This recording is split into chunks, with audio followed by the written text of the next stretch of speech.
27'sinde Sayın Öcalan tarihsel bir çağrı yaptı. Buradaki birçok arkadaşımızın da tanıklığıyla geçen şu 45 yıllık çatışmalı dönemin sonunda silahları devreden çıkartabilecek, Kürt sorununu hukuki ve siyasi zeminde demokratik bir dönüşüm perspektifiyle, demokratik toplum perspektifiyle çözmek gerektiği konusunda çok net bir irade beyanıydı.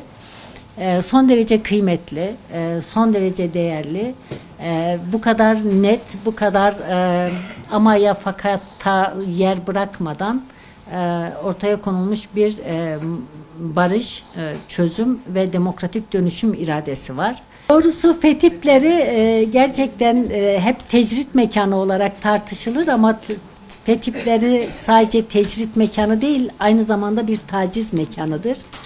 Çünkü neredeyse günün 24 saati yaşamınızın her anı kameralarla izlenir ve bizim kaldığımız Kandıra, işte Kocaeli Birnolu F tipi cezaevi karma bir cezaevi olduğu için o kameraların izlendiği izleme odası da erkek gardiyanlar tarafından izleniyordu. Biz 8 yıl boyunca orada en azından hiç değilse bu izleme odası ayrılsın, kadınların kameralarını kadın gardiyanlar izlesin diye mücadele ettik. Kadınlar açısından aslında cezaevleri aynı zamanda bir de sakınarak yaşamayı öğrendikleri bir alan. Çünkü gözetleme halini ve müdahale alanlarını sınırlayabilme imkanın olmadığı için kadın olarak yeniden dönüp bunu deneyimliyorsun. Ben kendimi sakınayım. Tutuklandığım sırada da çok daha umutsuz olduğum, daha yalnızlaştığımız ve çok daha tek başımıza kaldığımız bir süreçti.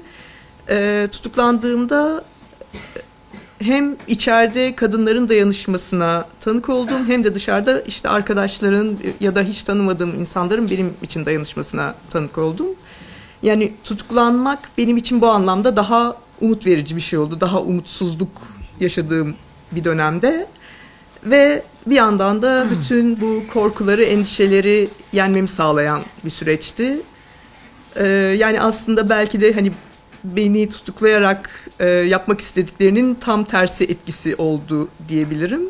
Bir belgeselci olarak da yani hapishanenin ne olduğunu deneyimlemiş olmak da bana ayrıca bir artı olarak düşünüyorum. Şey neredeyim ya?